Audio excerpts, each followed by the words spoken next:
Good evening and welcome to Amaqhawe TV show, where we honor the heroes and heroines who shaped our nation. I'm your host, Fundiswe, on the platform brought to you by Amaqhawe Ethu Foundation and Bungakapa TV.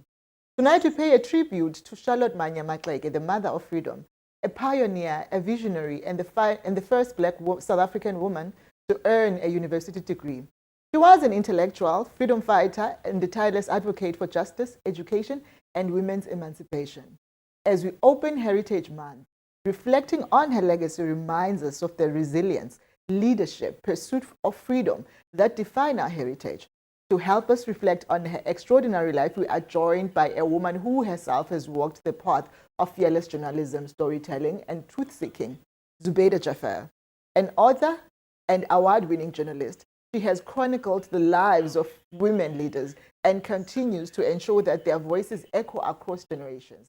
She's an author of 2 books about Charlotte Amaqhawe, one being The Beauty of the Heart, The Life and Times of Charlotte Amaqhawe, and Becoming Charlotte. Zubeida, welcome to Amaqhawe TV show.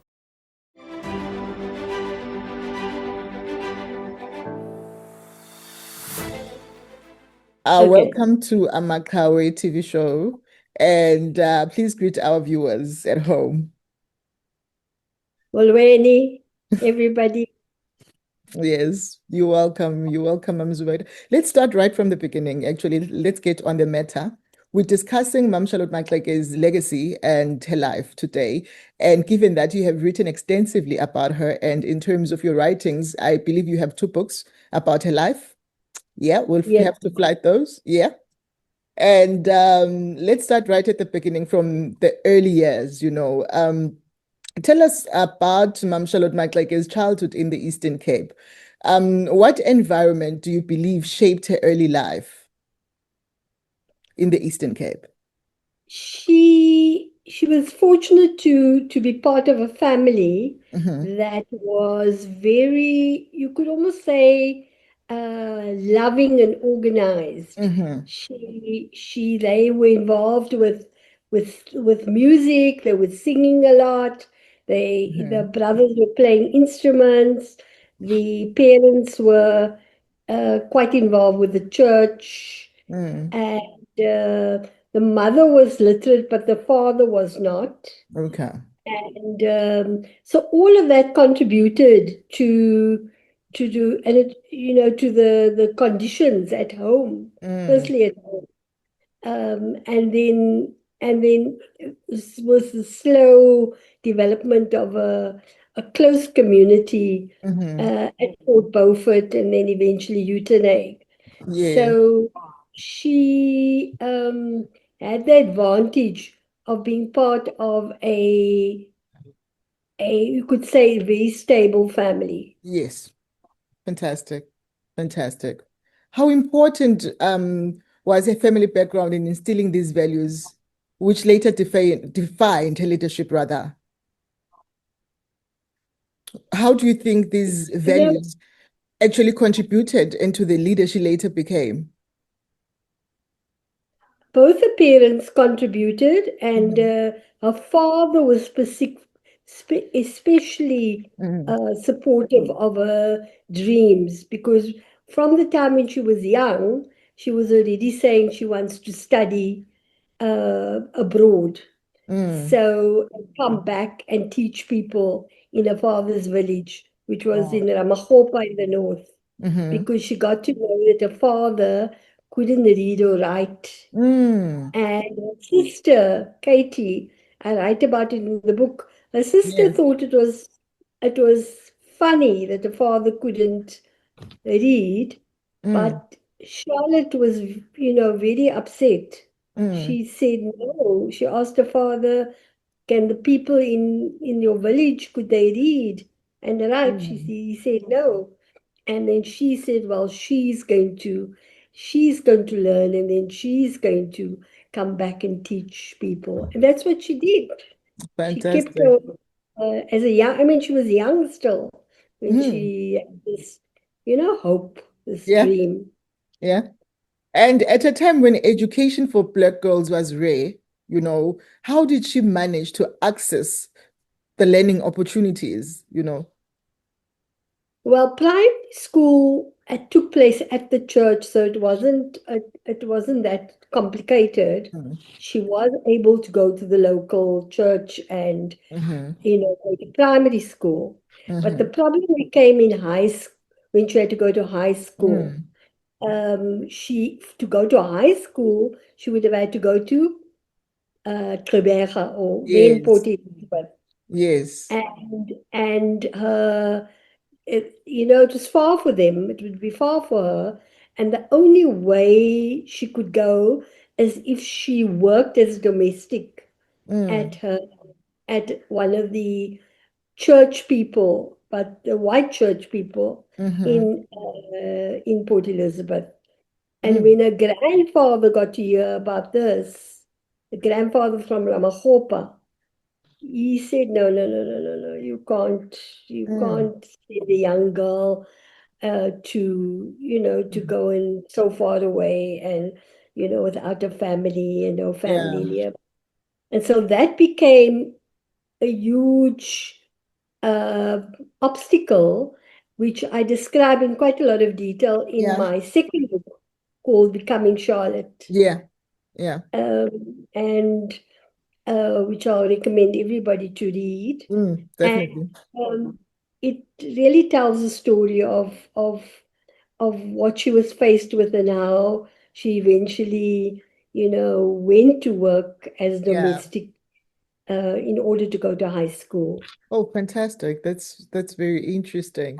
And now let's get to the education and the overseas experience that she has had.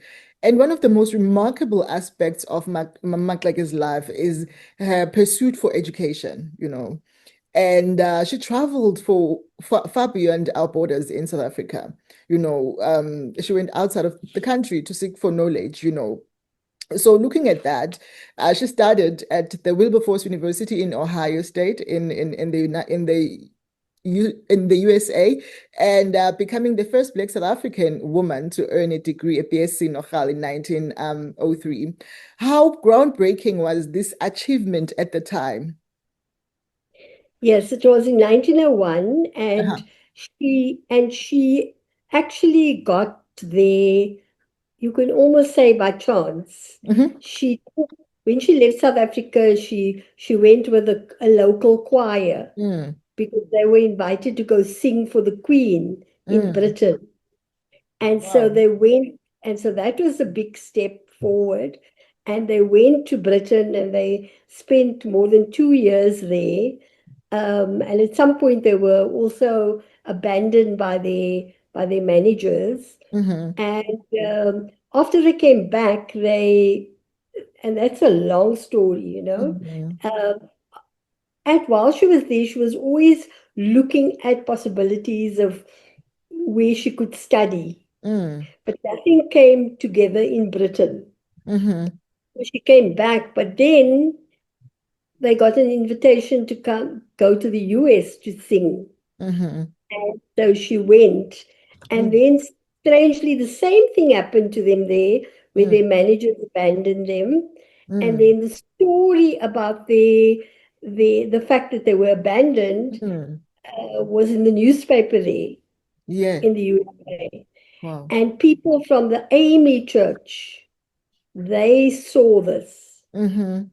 They came to offer help. Wow. And then when they met Charlotte, they they understood that she wanted to study. She was already Mm. a teacher then. She Wow. wanted to study. She had become a teacher in Kimberley, but Mm. she wanted to do further studies. And so they offered her an opportunity to come to Ohio, to Wilberforce University. She Wow. and two or three other South African men, Hmm. and they adopted her into the women's section of the church Wow. and looked after her. And that's how she got to study at the end of the 1800s, got to study in Ohio Mm. at Wilberforce University and Mm. got a degree in 1901. Wow. And Ohio and the university was the first free the first university for free slaves. Mm, It's very that's historic. fantastic. That's fantastic. So she lands in the middle of the US or in the US in that environment where the free slaves are talking about, what they're going Mm, to do, how they're going to do it. And fantastic. she was exposed to all of that, yeah. That's really fantastic. And then at Wilberforce, she met the Pan-Africanist thinkers like W.E.B. Du Bois. And how did these global influences shape her activism back home?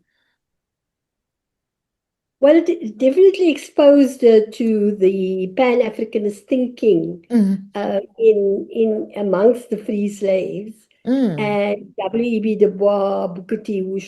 Washington, and a lot of their thinking was to develop schools and colleges. mm, That the first step.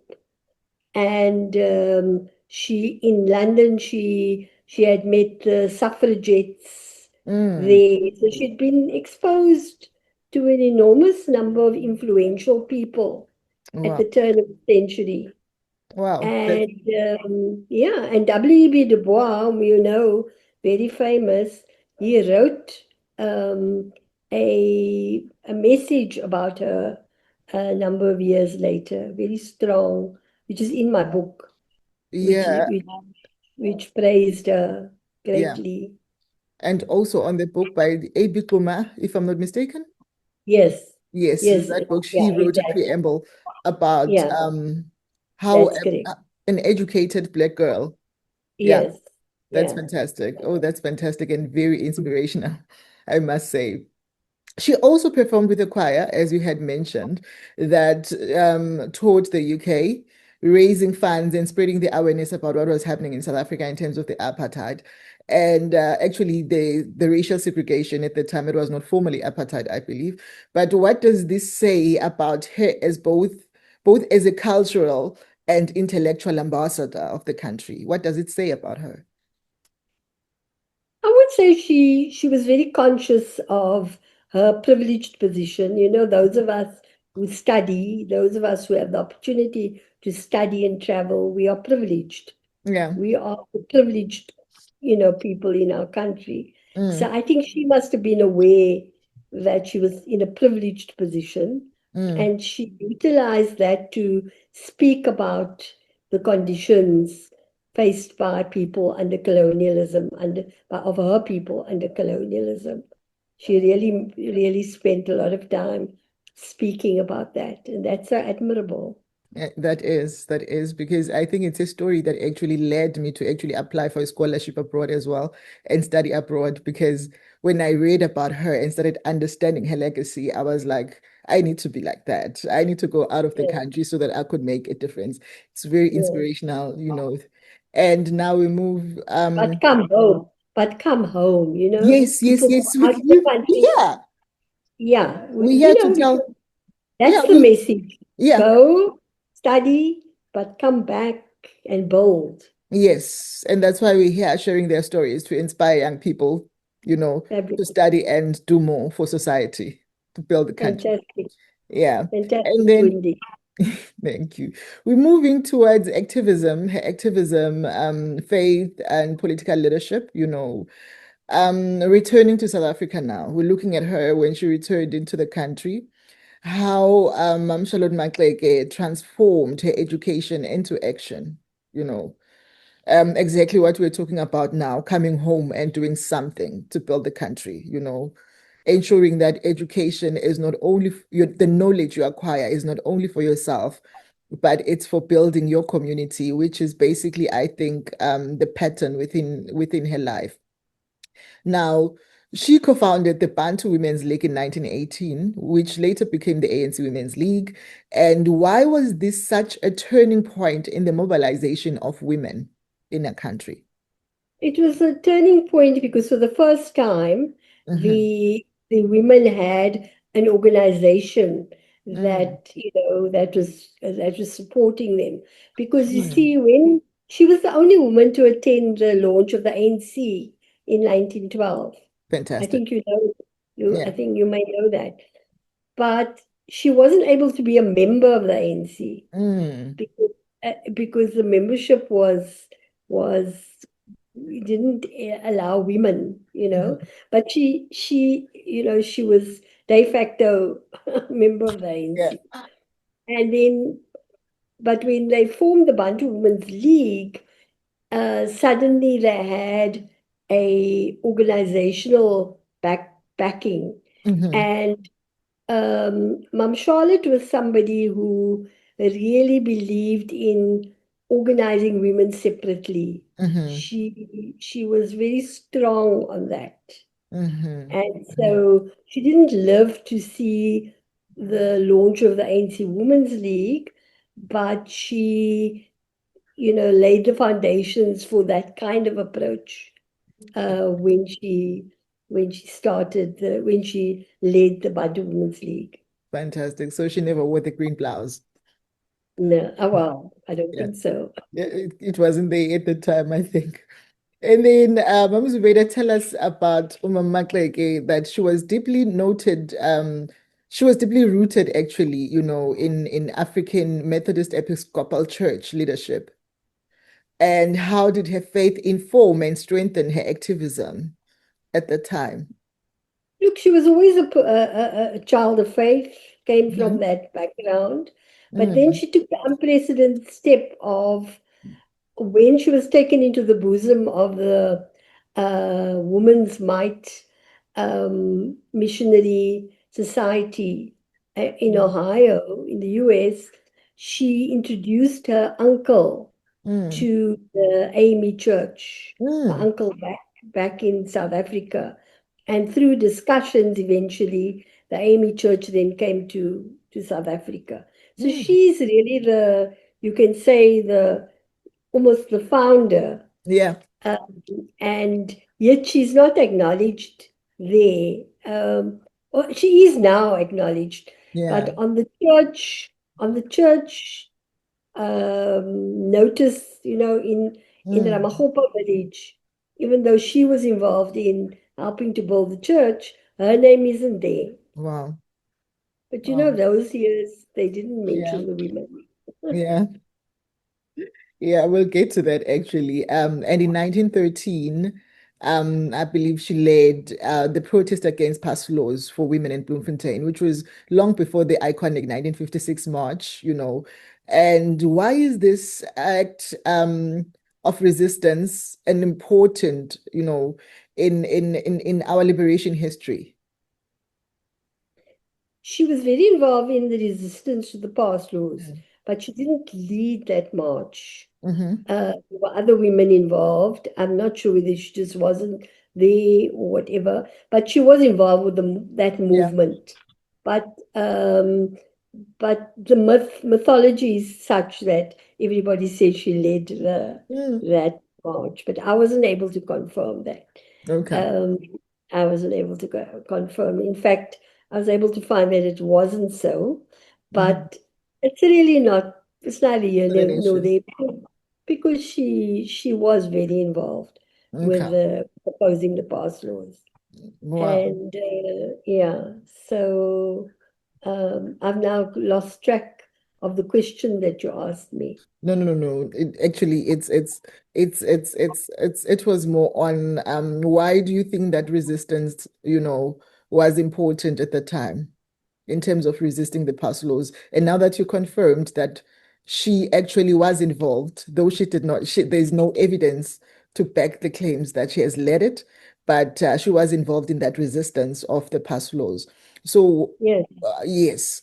And And it was colored and African women, okay. because the threat was against colored and African women at the time, Mm, and that they would have to carry the pass laws.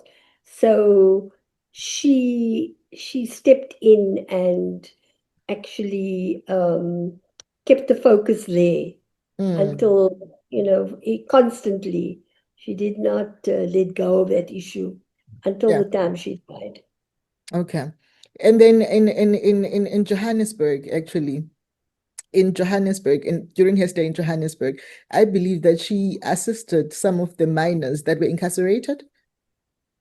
Yes, she did And a lot of, you could say, social work mm, uh, kind of activity. She assisted people where the need was. She mhm, eventually took orphans into her home and mm, raised them. You know, she did all these sorts of things and always helping and mm. helping, The to society. uplift.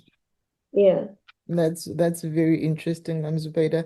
And one can just note that many of your contemporaries were celebrated in history books so much, and yet hers remained marginalized at some point until you chipped in.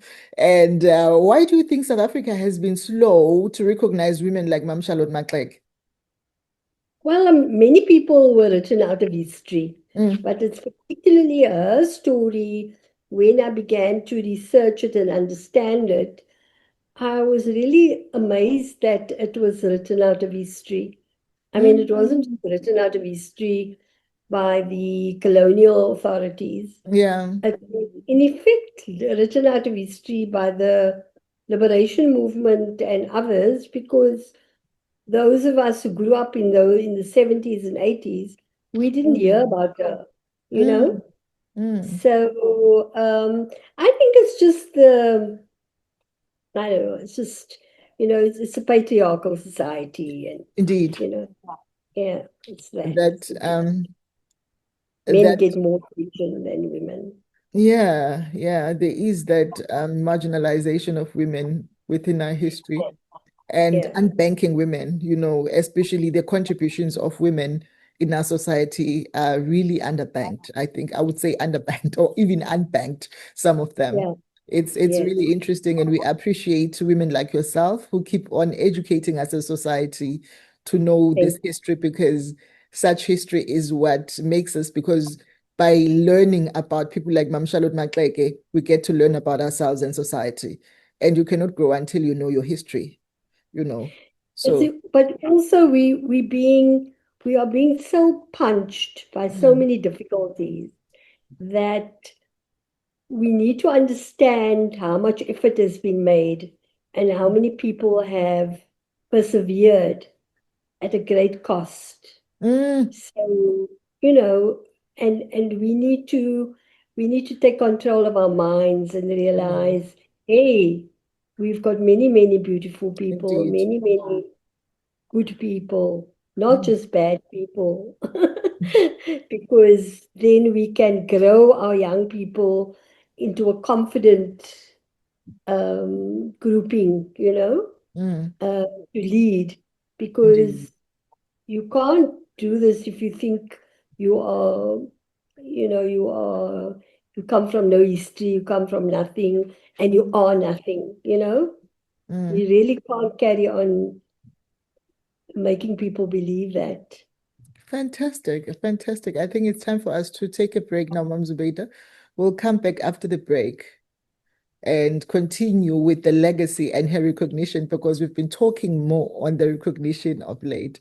So let's see the viewers after the break. Thank you.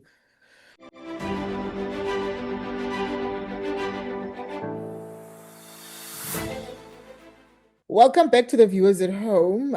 We are joined by Muzulaika Jaffer, and she is an author who has written extensively on the life and times of Charlotte Maxeke. She has actually written and produced two books on Charlotte Maxeke. And we've been discussing the life of Charlotte Maxeke starting from the childhood in the Eastern Cape, and she has spent some significant time here in Gqeberha. For those of us coming from Gqeberha, we should be proud that part of her roots were actually built from our beloved city. And let's take it forward, Mam Zubeida. And now let's go to the legacy and recognition, as we're talking about the legacy and recognition, because notably today, in this day, actually, in the later years, including now, Charlotte Maxeke's name is slowly being etched into the nation's memory, there's more on Charlotte Maxeke than before. The order of Charlotte Maxeke is one of the highest honors in South Africa, you know. bestowed by the president. And whilst, what does this recognition mean in keeping her legacy alive? It's very, very crucial, even though it's not, her name is is not yet on the lips of Mm. every child. Uh-huh. We are moving there, and Mm. that's where it should be. Like the Mm. Italians talk about Michelangelo, etc. Yes. It should just be automatic that we talk about Charlotte Maxeke. It should Mm. just be automatic. That is a dream, and that's why I've written the second book, because I felt it would be possible for that to be read at high school. You Mm. know. Um, but I'm not sure whether it will go into the high school.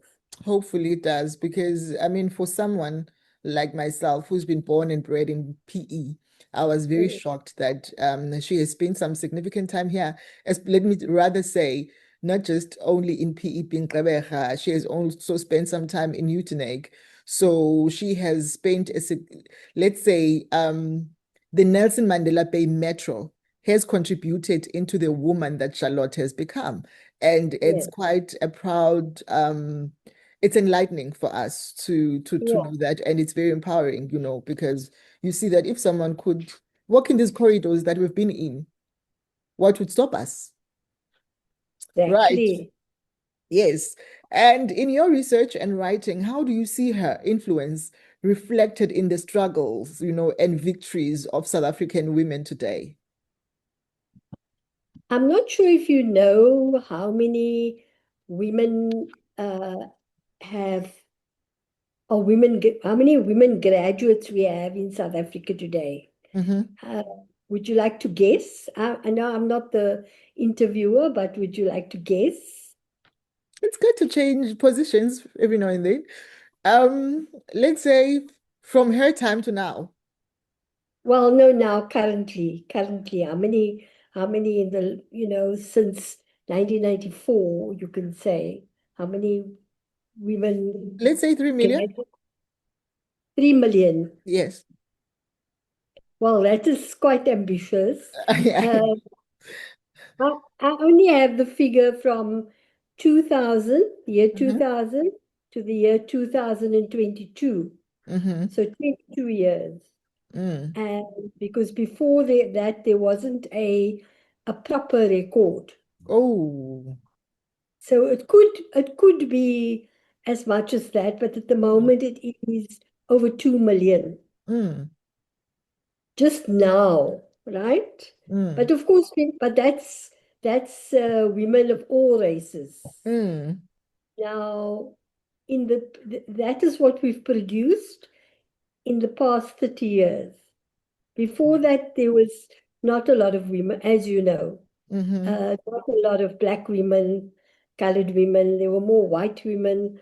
But I definitely can confirm that Mm-hmm. from 2000 to 2022, we graduated over 2 million women in South Africa.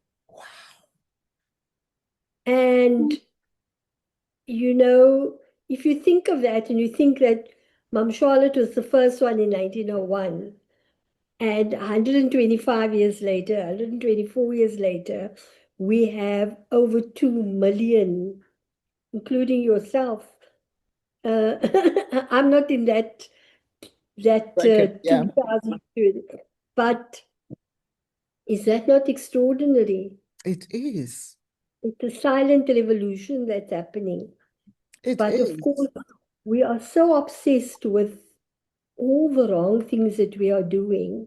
Mm. And there are many wrong things. I'm not trying to Yeah. cover that up, that we don't see the beautiful things that we're doing. Wow. This is fantastic. Because if it's And from we 2000, and we see we have to. She kept her mind. She didn't end up in a good state. She ended up, in poverty, quite mm, poor eventually, and half blind. But the thing is, she didn't lose, she kept her mind on what she wanted to do, and she achieved it. And mm, we've got so much more support and so much more possibilities and technology and everything. So there's no excuse for us, you know, no excuse for us. Wow. But we have to keep our minds there. We mustn't say, oh, Fundi's a stupid person and Zubaida didn't do her job. No, we have to see the beauty in everybody Yeah. and Yeah. uplift everybody. Mm, Stand because there's enough people in the world who are telling us how bad we are and indeed. how silly we are. Indeed. Only we can tell ourselves and understand how amazing we are. Mm, And Mom Charlotte's story, I mean, on a world stage can compare to anything. that's so true. Wow. That is so true. And in your So research and writing, okay.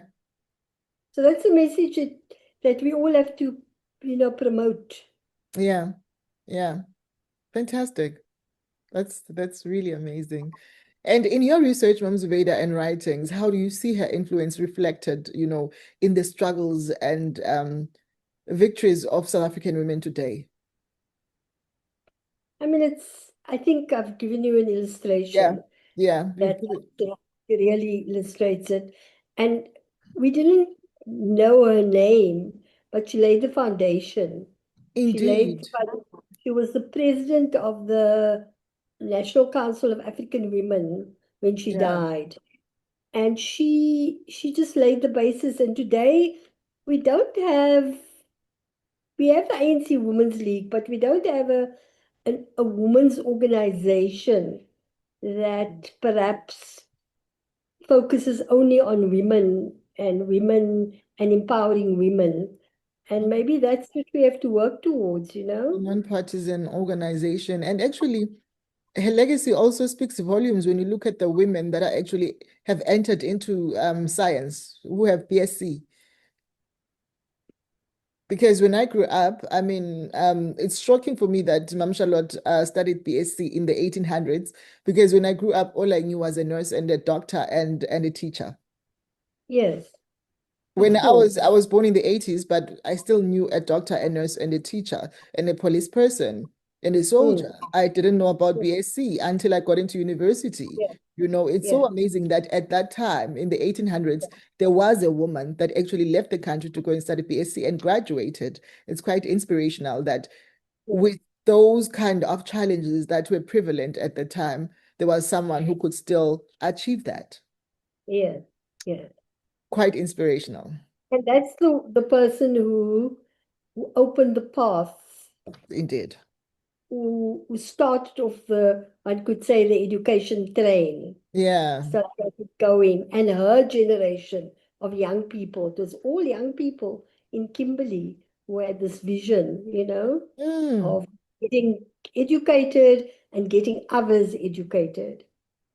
And so they were able to set up schools, they were able to, take charge of their situation. But then, of yeah. course, they were pushed back. I mean, they were pushed back.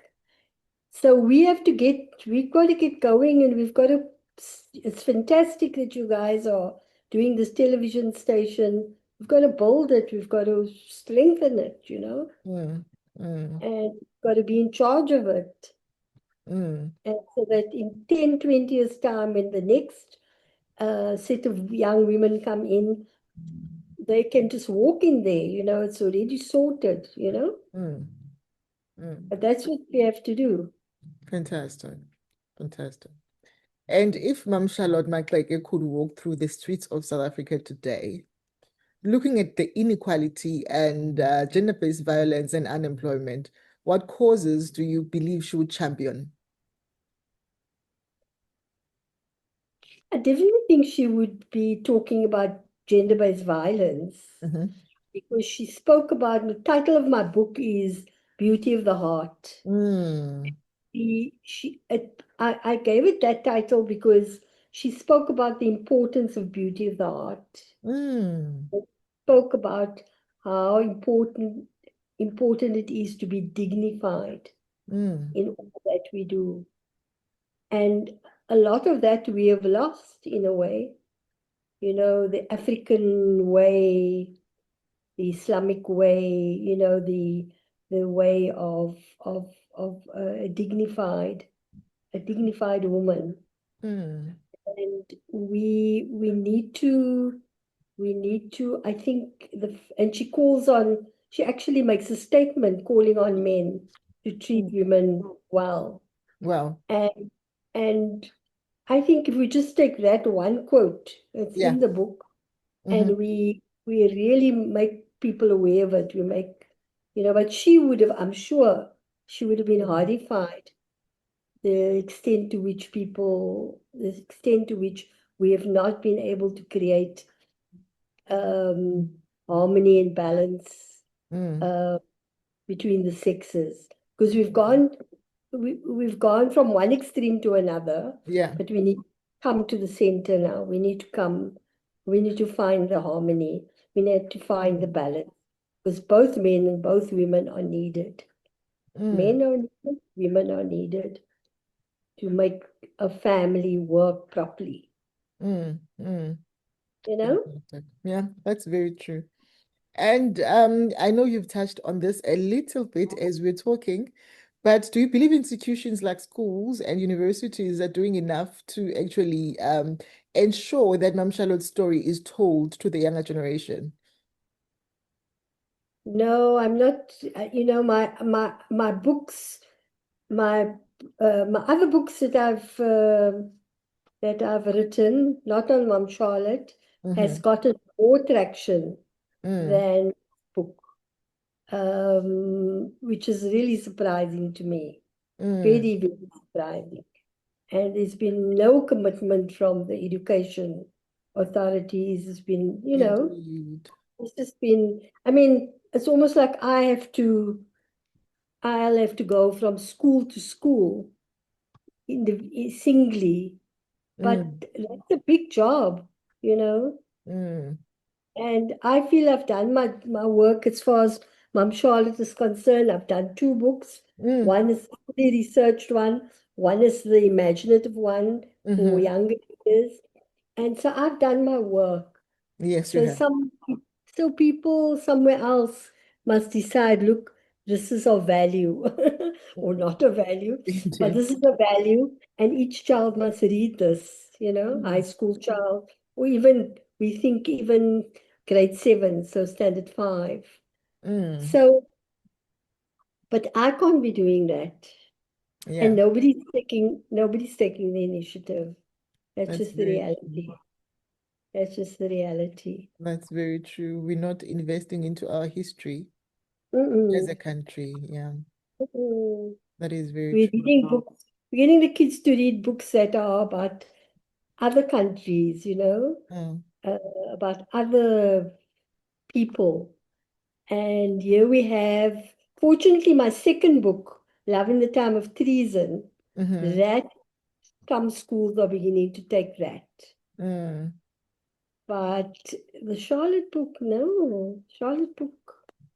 It's not because it needs a champion. It needs somebody to say, Yes. listen, we wanted it for all the schools in the Eastern Cape, or we want it for, you know, but we've got a system that divides each province separately. So Yeah. you can't say nationally, you can't make a decision, we're going to have this book. Yeah. You know? Yeah. Yeah. And so that's also a challenge. But Wow. look, I think it's a matter of time. Yeah, it will It get will there. take long, but even if it takes long, it's going to happen. Yeah, You indeed. know, time. I love the positivity. As we But move I've forward, done my work. I've yeah, you have. You have. You've done done your my work. part. Yeah. And Mom Zubeda, you've dedicated much of your work, to documenting the lives of women leaders. And what inspires you personally about Mam Charlotte Maxlake's journey?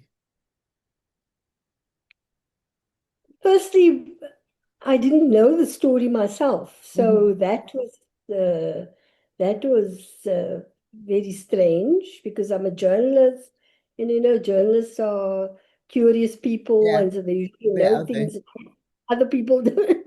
Mm. But I didn't know the story, and this was as late as 2012, 2013 when I started to work on it.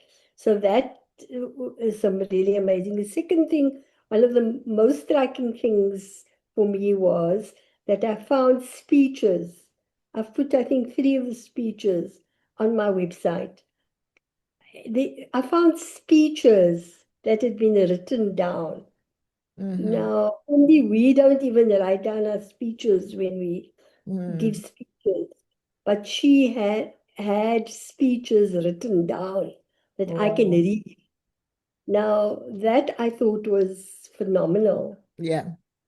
for a young woman in the 1800s Mm. who had done this, and she was quoted by British newspapers at Mm. the time.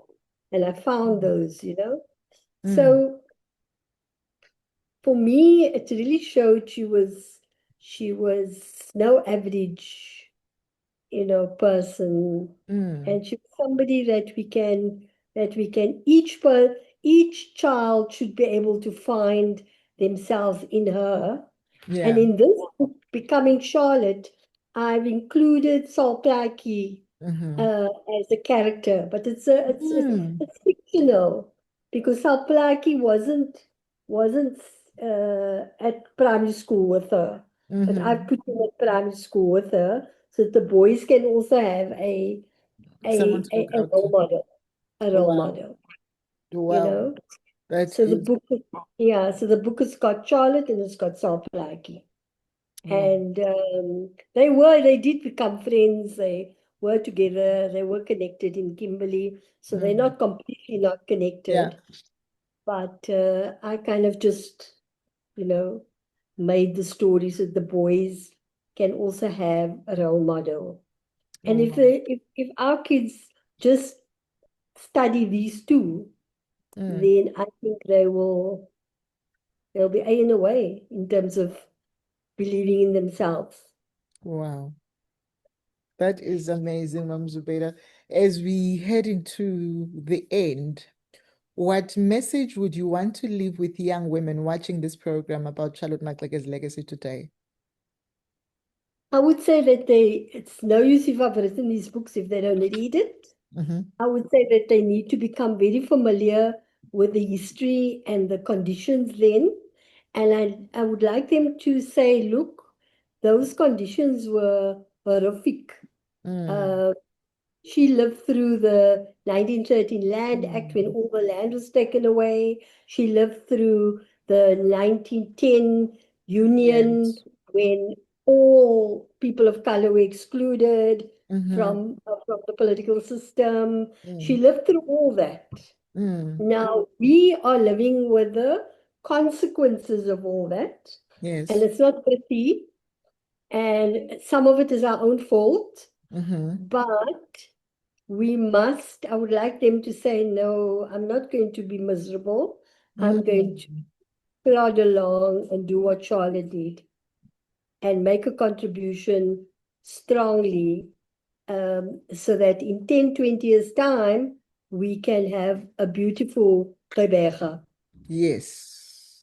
Okay? It is Fantastic. possible. It's not impossible. It can be done. And with Fundi Ray and her TV station, I have no doubt. It's We not didn't have mine. this. It's We not didn't have mine. this. Yeah? It's not mine.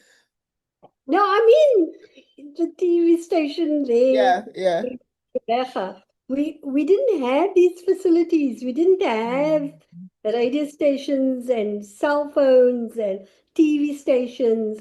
All of that we've gotten Okay. through our struggles, right? Yeah. Now, the next step has to be done where we have to bring everybody. People Yeah. must be able to have food every day, must live Fantastic. decently, with Yeah. dignity. Wow. And I understand that you work closely with the Charlotte Maxeke Manya Institute. And I Yes. know that I've noted that on the 11th of October 2025, there is a walk, you know. Yes. Could you enlighten us a bit about the walk? The walk is to focus attention on breast cancer Mm-hmm. and to bring communities together for improved health services. Because one thing that the family has done, Mm-hmm. after I published the book in 2016, at the end of that year, the family set up the institute. And Mm. what has been phenomenal is that they focus very much on the grassroots. They don't Yes. do fancy Yeah. things out there. They do what Charlotte did, Yes. the, the grassroots. So this walk, which is in Pretoria, I think, Yes, it's in uh, Pretoria. we hope it will be supported. And if people can't go, they maybe can send some money as a donation for Yeah. the breast cancer awareness. Yes, Every yes. little bit helps. Every little bit helps. Yes, Okay. yes, So I it's hope actually people will support it. yeah, the walk will start at the University of Pretoria on the 11th of October, and it will be free for everyone to attend it, and it will have various interesting stops like the CSIR. It's more of an innovation walk and going through these innovation centers that our country has, because we're celebrating a woman here that has actually started BSc, which involves innovation. So we're looking into this, it's noting the institutions that deal with science as the patron of the institute, which is Mam Charlotte Maxeke was Mm. involved in, you know. And as much as the walk is free, people will be allowed to buy the bags, the goodie bags, which would actually go into supporting breast cancer. I'm very excited, Mam Charlotte, Mam Zubeida, about this walk, and I also encourage people to, you know, partake on the walk to celebrate the legacy of Mam Charlotte Maxeke, the woman who has actually given up so much to actually build our society and inspire women like myself and many others. And thank you so much for your time. And we are very honored that you've made time for us in your busy schedule. And it's humbling for us to have a writer of your stature. I'm hoping we shall It's see it's a you soon. pleasure. It's a pleasure. It's an honor for me to connect with you, Yeah, Zimbabwe. So yeah. thank you. Thank you, Mam Zubeida. Charlotte McLage once said, "This work is not for yourselves. Kill that spirit of self and do not live above your people, but with them. If you rise, bring someone with you." Her life was a testament to this truth, and tonight, through the reflections of Mam Zubeida Jaffer, we are reminded that the struggle for justice, equality, and dignity is a journey that we must continue together. As we mark Heritage Month, celebrating Mam Charlotte Maxeke is more than looking back at history. It is about reclaiming the values she stood for and carrying them forward into our democracy. She is not just part of our heritage, she is part of our living future. Thank you for joining us on Amaqhawe TV show on Pumakapa TV. Until next time, let us continue to honor the lives of our heroes and heroines, for they light the path to our freedom. Thank you and good night.